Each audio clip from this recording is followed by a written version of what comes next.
Hello, my friends. John LaRuffa here with another straight up solo. And in this episode, we are going to take a look at Resafa. I'm going to show you how this game plays from a solo standpoint and then give you my thoughts. Let's get started. Okay, folks, and as usual, please like and subscribe to my YouTube channel if you haven't already. And if you have, I do really appreciate that support. Thank you very much. So this game is a very Euro classical game, no doubt about it. Has a Euro look, has a Euro theme, has the trappings of Euro stuff. Moving my camel around a trade, building canals, making little workshop spaces with geometrical significance, making little production stuff to get goods to trade, etc. But the sum is definitely better than its parts because there's some interesting things here. Number one, this is a card-driven, card-playing game. So in order to play the game, you'll have a hand of 3 cards for each of the 6 rounds, and you're going to decide to play it this way or this way, up or down, right? Or whichever one you want. There'll be a main action that you're going to play, which is shown here, but then there's also a color, and that color is the color action you're going to take. And when you take the color action, you've got a couple of choices. You can either move up on one of these color tracks to unlock really good, solid cards that either give you better cards than the ones you're starting with over here, or some instant bonuses, or some ongoing things, or some endgame scoring. Or you can get these special bonus cards over here that do very powerful one-time actions of different sorts, or they couple up with different actions or other things like that. So these cards take longer to do because when you move up those tracks, you only get to take a card when you cross these 3 thresholds over here. But when you do that, you get a benefit, and also you can get exactly which card you want. So you can simply take the card on the top. When you do that, you'll gain a point. And I never actually gained a couple of points for the ones that I did. So I'll gain those right now because I did it 4 times because I was just thinking about it. And you also get coins. So you either can do that to get a little bit of a sweetened benefit, or you could dig through and get exactly what you want. And they give you an idea of what's in the decks so you can find or know what you're looking for. So you could be very particular in what you want, which is cool, or you can get what's up, get a little bonus. And then these are every round you'll get a fresh stack of 12 of them, and whatever is not used is discarded and you get new ones. Okay, so what else is going on? Well, you are also trying to buy workshops and put these production workshops in this kitty corner diagonal way so that you can build oasis tiles in between them to unlock these little benefits. Not really unlock, but just to gain these little bonuses. And when you fill up the spots in between with a full oasis, you will get some other bonuses, either points and moving up on this track down here, any of the ones you want. And so that can help you get resources and points and other things. The more of these production workshops you get, the more different options you have when you do a production action. So the production actions are triggered with cards like this, where that shows 2 different production actions plus another 1 production action. And what that will let you do is it will let you activate different actual warehouse or production warehouses to build, or I guess you'd say workshops, to build one or the other. I should say use one of the other sides of what it's talking about. And so you'll have a variety of things you could get, but you don't get to activate them all. It's not like you just get everything. So there's a little bit of thought there too to deal with it.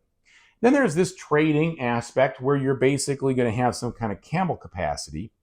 And in that, right now I have 3, for instance. You can load up goods that you either buy in a specific place. Like for here, I could buy for 1 coin, I could buy any number of pots that I could hold here, okay? They're not really called pots. I can't remember what the name is called, but vases. It's not vases either. It's something else. And then you can travel to some place where you can trade them. And when you trade them, you get a really good reward per pot. In this case, let's say I had 3 pots right here. It cost me 3 gold or 3 coins.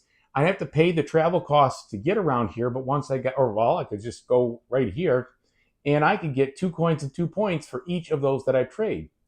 And also I could build a little trade post there to unlock a little reward. And that trade post helps me to score points per such and such situation, per oasis, per workshop, per canal at the end of the game. So it's all interlinked in a way that makes sense from a Euro standpoint. But like I said, the sum is definitely more greater than the parts, because even though it has kind of a standard feel, I should say a standard look, the feel is still a bit new, nuanced, and novel.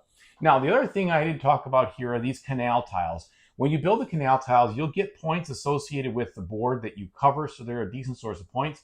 But at the end, if you build a canal tile on the edge, you'll unlock the water and you can push it through your canal to get down to the bottom, and every one of your tiles you pass through is worth a point. Plus, there's some tiles that have these little blue gears on them that'll give you extra points. And if you get it down into a cistern that you've built, well, then you could get even more points. But in order to build a cistern, you've got to have 2 full oasis spots and at least 1 trade outpost on the board. So again, more of that interlinking situation. So let me show you a couple turns, and then I'll let you know what I think about it. And in showing the turns, I'll explain what the Automa does as well. So I've got these 3 choices right here. And what I'd like to do is I'd like to find a way to probably get the most out of this that I can. So in order to do that, I'm going to need, let's see. Do I want to do that, or do I want to do some trading?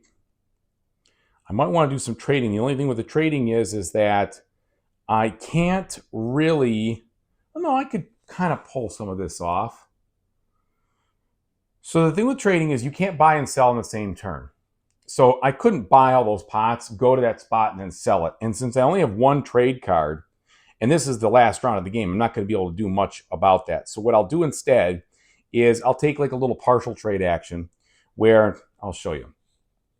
Do I want to do that? Because I've got these things. Yeah, I think so. Yes. All right. So I'll put this down here, and I'm going to go right here. I'm going to go 1, 2 to get this from my storeroom,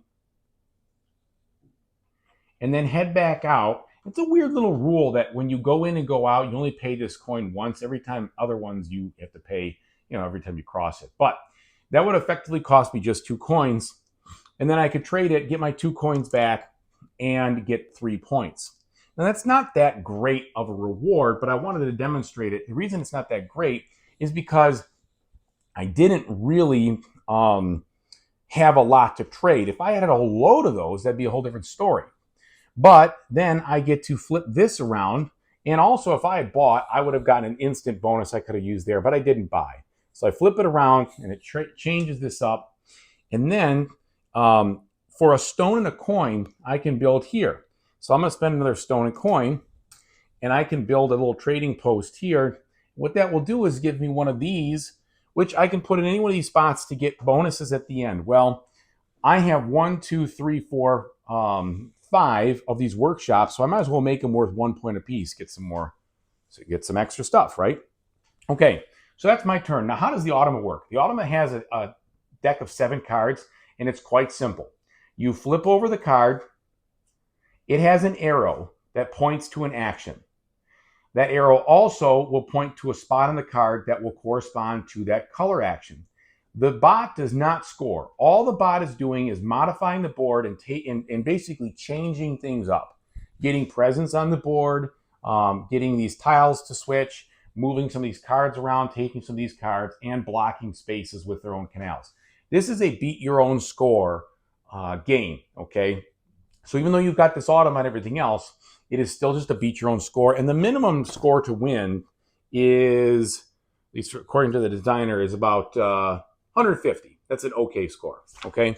But an excellent score would be 220. And let me tell you, this is a game that's going to take some practice to be able to get those high scores, because there's a lot of interlinking things. So nobody, I don't think, would want to do that turn like I just did, but I wanted to demonstrate it for you just because it was a lower payout. You want to get a hand of a bunch more and try to do something like that.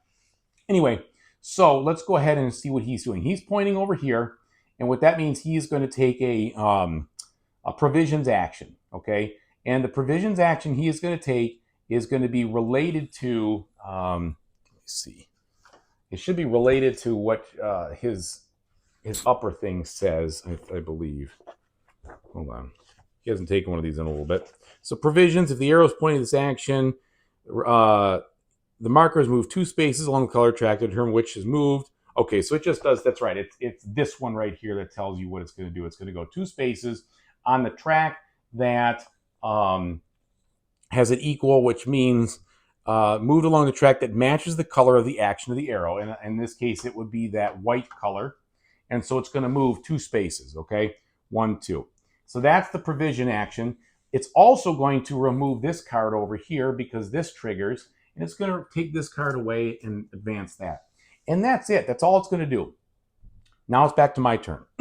So what can I do? Well, I would like to, if I could, find a way to fill in this last garden here, but I'm a little shy on coins, or I'm sorry, resources or anything else. So what I should do is I could produce to get all that stuff, but then I won't be able to fill that in. And maybe that's okay because I get a better benefit from doing that. So let's just do that. Let's just produce. I'll show you how that works. Okay. So to be clear, I'm going to produce in 2 different workshops, but they have to be one or the other of them. So I can't just produce on both sides, all right? But it gives me that plus on the workshop production too. And that, that plus workshop gives me another action that I can take also, okay? And so you're kind of dancing around the different things that you want to do. And like I said, I want to be able to get the most out of what I'm doing here from a point standpoint. So I'm going to do something that's going to generate me some points and use some of the coins I have. So I'll do one production action over here where I'll take a coin, I'll sell it, I'll get 2 stone, I'll get a ceramic tile, and I'll get a point. And then my other action, I'll get 3 stone. Actually, yeah, I'll just get the 3 stone. Okay. And then I have one more that I can get. And I want to look at the finer point of this because this icon is a little bit confusing to me. Different workshops, which I understand, but this plus situation, because it says each workshop has 1 or 2 production rooms, and you can produce when you choose you can do one or the other room on 2 different. When a player chooses this action, they can produce 1. Yes, yes, yes. If they've taken a previous action, all production, bonus cards, canal, etc. But it's just that weird little thing that shows that plus and has me a little bit confused. So I'm gonna move on. But I believe what that means is that when you play that card, you get, you can take another one of these production actions. But I don't know if it has to be different. I'm going to assume it has to be different. Okay, so I'll do the 2 more stone and a silver, right? So that's what we'll do there. And then we flip his over, and we see that he points to one of these. So he wants to build, but in this case, he doesn't build. He just denies me tiles. So he's going to take the center one. He's going to take it out. It's not a big deal. Kind of move it for me, all right? And then he is going to remove this card on the white again. It'll be this left one. All right, so my final action, we're going to finish up here with building one more of these, okay? And so I'm going to use a coin and a stone. And I'm going to build the one that gives me an immediate, I'll do this one right here that gives me an immediate 2 points and 2 gold, 2 coins, I should say. That's just a bonus for building a level 2. Then I'll build it on this side, which I don't think I'm not going to be able to activate it, but you build it on that side, and then I could actually produce points with it if I wanted to, okay? So my turn's done. His turn is almost done. He's going to do the last thing. Oh, wait. I need to take a white action. The only thing I can do here is this, which would allow me to move up on the yellow track. And then I get a sack action or a sack card. And these sack cards would give you a point at the end or some random good. I'm going to just spend that for a point right now. And there we go. Okay. So that's my last turn. What's he going to do? He is going to point at this action again. So he's going to take away this bottom one. And then also he is going to remove this card. Okay, so that would be the end of the round. Now, if I had built a canal tile, if I had gotten my act together to do it, but I didn't have any cards that would allow me to, then I could have done this scoring over here in the canal scoring with water, but I can't do that. So instead, I just score 1 point for each canal that I've built. 1, 2. All right.